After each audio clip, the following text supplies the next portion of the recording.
Picture this. You're standing in a lavish stone chamber in 1347, candlelight flickering against cold castle walls. A young bride trembles in her white gown as 23 nobles arrange their chairs in a perfect circle around the marriage bed.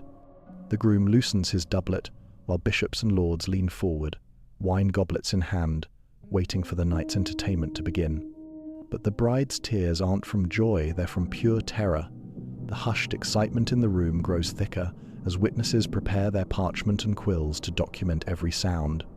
Because this isn't a private wedding night, it's a public performance where intimacy becomes a spectacle for the court's twisted pleasure. This is one of the most disturbing violations of human dignity in medieval history. This is the story of how powerful men turned sacred moments into entertainment for their sick amusement. This is the tale of countless young women who suffered this nightmare, their most private moments stolen and turned into sport. This story will crawl under your skin and refuse to leave a reminder that some horrors from the past feel too twisted to be real, yet they are. Throughout history, those with power have found ways to strip away the dignity of those without it. But some violations run so deep, they shock us even centuries later. The medieval bedding ceremony wasn't just a strange custom. It was a system designed to humiliate, control, and degrade human beings at their most vulnerable moment. To understand this nightmare, we need to step back into medieval Europe. The year is 1300, and marriage isn't about love, it's about money, land, and power.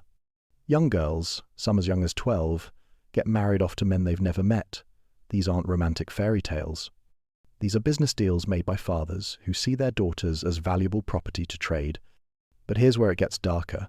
The people in power didn't trust that these marriages would actually happen the way they planned. They needed proof. They needed witnesses. They needed to make absolutely sure that the bride and groom did what they were supposed to do on their wedding night. So they created something called the bedding ceremony, and it was exactly as horrible as it sounds. Rich nobles, church leaders, and royal family members would gather around the marriage bed like vultures. They would watch, listen, and take notes, while two terrified young people were forced to be intimate in front of them. The excuse was always the same: we need to make sure the marriage is real. But the truth was much sicker. These powerful people had turned someone else's most private moment into their own twisted entertainment. The bedding ceremony didn't start in one place and stay there. Like a disease, it spread across Europe as more and more noble families decided they needed this proof of marriage. It started with royal weddings. Kings and queens told themselves they needed witnesses to make sure their political marriages were completed. After all, if there was no consummation, there was no legal marriage. And if there was no legal marriage, all their careful planning for land and power would fall apart. But soon, every wealthy family wanted to copy what the royals were doing. Dukes started demanding bedding ceremonies, then counts, then anyone with enough money and influence to think they mattered.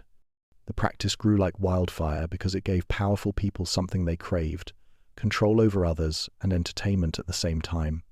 Not everyone thought the bedding ceremony was acceptable. Even in medieval times, some people recognized how cruel and wrong it was. Church leaders were split. Some said it was necessary to make sure marriages were real in God's eyes. Others said it violated everything holy about marriage and love. The debate raged in churches and castles across Europe. Some brides' families tried to refuse. They begged and pleaded for privacy. They offered extra money or land if the ceremony could happen without witnesses, but most of the time they had no choice. The groom's family held all the power, and they wanted their show. Even some grooms felt uncomfortable with the practice. Young men wrote letters to friends expressing their horror at having to perform intimacy in front of their elders. But they too were trapped by a system that valued power and control over human dignity. The debate wasn't really about whether the practice was right or wrong. Everyone with a heart knew it was wrong. The debate was about whether people had the courage to stand up against it. Now we're going to dive into the real stories. The actual accounts of what happened to real people during these ceremonies. These aren't made-up tales. They're documented historical events that show just how far this cruelty went. We'll meet young brides who tried to run away on their wedding day. We'll hear about grooms who refused to participate and face the consequences. We'll see how this practice destroyed lives and left scars that lasted forever. But we'll also discover something else: the incredible courage of people who found ways to resist, even when they seemed powerless. To really understand the bedding ceremony, we need to understand what life was like for women in medieval times. They had almost no rights. They couldn't own property. They couldn't choose who to marry. They couldn't even speak up in court. A woman's entire value was measured by her ability to produce children, especially sons. She was property that passed from her father to her husband. The bedding ceremony was just one more way to remind her that her body didn't belong to her. But women found ways to survive and even resist. They created secret networks of support. They shared information about herbs that could prevent pregnancy when they didn't want to bear children for cruel husbands. They protected each other in whatever small ways they could. This story isn't just about one horrible practice. It's about how people survive when the entire world seems designed to crush them. Now we dive into the documented cases that show just how twisted this practice became. The wedding of Isabella of France, 1396. Isabella was only 6 years old when she was married to Richard II of England. 6 years old. At her wedding ceremony, grown adults seriously discussed whether they should wait for the bedding ceremony until she was older or go ahead with a symbolic version. The fact that they were even having this conversation about a child shows how sick the system had become. Fortunately, common sense won out, and they waited. But the fact that it was even debated reveals the true horror of what people accepted as normal. The Burgundian court scandal, 1404. At the court of Burgundy, the bedding ceremony had become such popular entertainment that nobles started placing bets on what would happen. They wagered on how long the ceremony would take, whether the bride would cry, and other details too disgusting to repeat. One witness wrote in his diary that the atmosphere felt more like a gladiator fight than a wedding. People cheered and laughed while two terrified young people were humiliated in front of them. The Revolt of Lady Margaret, 1421. Lady Margaret of Somerset tried to refuse the bedding ceremony at her wedding. She locked herself in a tower and declared that she would rather die than be subjected to such humiliation. Her future husband's family threatened to call off the marriage, which would have destroyed her family financially. Her own father begged her to comply. But Margaret held out for 3 days, becoming one of the first documented cases of someone successfully resisting the practice. Eventually, a compromise was reached. The ceremony would happen, but only with female witnesses and behind a curtain. It wasn't much, but it was a victory that gave hope to other women in similar situations. The Chronicle of Froissart, the medieval historian Froissart, documented dozens of bedding ceremonies in his chronicles. His descriptions are so detailed and disturbing that many historians believe he was trying to shock people into recognizing how wrong the practice was.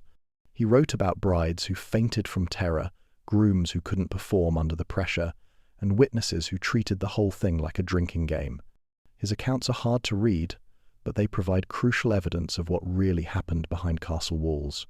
The papal intervention of 1439, the practice became so widespread and so cruel that Pope Eugene IV finally issued a statement condemning it. He declared that marriage was a sacred bond between two people and God, and that turning it into public entertainment was a sin. But his condemnation came with a loophole. He said the practice was wrong, unless absolutely necessary for legal purposes. This meant that powerful families could still claim they needed witnesses, and the church wouldn't stop them. By the late 1402, it seemed like the bedding ceremony was finally dying out. More and more noble families were choosing to skip it. Some regions banned it entirely. People were becoming more educated and more aware of human dignity. But this progress was an illusion. The practice wasn't disappearing, it was just becoming more private and more selective. Powerful families still used it when they wanted to assert control or when they thought they could get away with it. The biggest shock came when people realized that the ceremony had evolved into something even worse. Instead of public humiliation, some families started using private verification that was even more invasive and traumatic. As the medieval period drew to a close, those who profited from the bedding ceremony found new ways to justify and continue it. The rise of medical justification doctors and scholars started claiming that witnessing consummation was necessary for medical reasons. They said they needed to verify that the marriage had been completed properly to ensure healthy children would be born. This was complete nonsense, but it gave the practice a veneer of respectability that made it harder to oppose. The legal documentation system courts began requiring detailed written documentation of bedding ceremonies for marriages to be considered legally valid. This meant that not only did witnesses have to be present, but they had to write down everything they saw and heard. These documents still exist in archives across Europe. They are some of the most disturbing historical records ever created, turning human trauma into legal paperwork. The expansion to lower classes. What had started as a practice among the wealthy began to spread to merchants and other middle-class families. Anyone who wanted to seem important or protect their family's interests started demanding bedding ceremonies. This meant that thousands more young people were subjected to this humiliation. The practice that had once affected only a few hundred nobles now traumatized people across all levels of society. By 1500, the bedding ceremony had become so entrenched in European culture that resistance seemed impossible. Legal systems supported it, churches allowed it, families demanded it. Young people who tried to resist faced complete social and economic destruction. Their families would be ruined. They would never be able to marry anyone else. They would be cut off from all support systems. The practice had created a culture of fear where people participated not because they wanted to, but because they had no other choice. It seemed like this nightmare would continue forever. Even worse, the ceremony had begun to influence how people thought about marriage and intimacy in general. Entire generations grew up believing that private moments should be public, that love should be witnessed, and that human dignity was less important than social expectations. The real tragedy of the bedding ceremony wasn't just what happened in those rooms, it was what happened to the people afterward. Letters and diaries from the period reveal the lasting trauma that victims carried for the rest of their lives. Brides wrote about never feeling safe in their own bedrooms. Grooms wrote about struggling with intimacy for years after their weddings. Some couples never recovered from the humiliation. Their marriages became empty arrangements where they could barely look at each other, let alone find love or happiness. The children born from these traumatic beginnings often grew up in households filled with shame and fear. The cycle of trauma passed from generation to generation. But perhaps the saddest part was how many people came to believe that this treatment was normal and acceptable. They had been so thoroughly convinced that their dignity didn't matter that they stopped fighting for it. But human dignity has a way of fighting back, even in the darkest times. The Renaissance brought new ideas about individual rights and human worth. Scholars began writing about the importance of privacy and consent. Artists created works that celebrated love as something beautiful and personal, not as public entertainment. Most importantly, ordinary people began to refuse. One by one, families started saying no. They faced consequences, but they said no anyway. The change didn't happen overnight, but it started with individuals who decided that their humanity mattered more than social expectations. The bedding ceremony didn't end because of a single law or royal decree. It ended because people stopped participating. The role of the Protestant Reformation. When Martin Luther and other reformers split from the Catholic Church, they brought new ideas about marriage. They taught that marriage was a private bond between two people and God, not a public spectacle for others to witness. Protestant regions began banning bedding ceremonies entirely. This created pressure on Catholic regions to follow suit or risk seeming backward and cruel. The rise of romantic love. As ideas about romantic love spread through European culture, the bedding ceremony became impossible to justify. How could you claim to celebrate love while simultaneously destroying privacy and dignity? Poets and writers began mocking the practice in their works. They portrayed people who demanded bedding ceremonies as crude and ignorant, not sophisticated and powerful. The power of documentation. Ironically, the detailed records that courts had required became evidence of the practice's cruelty. As literacy spread and more people could read these documents, public opinion turned against the ceremony. People were horrified to learn what had been done in the name of law and tradition. The documentation that was meant to legitimize the practice actually helped destroy it. The final cases. The last documented bedding ceremony in Western Europe took place in 1679 a remote French castle. By then, it was considered so barbaric that witnesses from other regions refused to participate.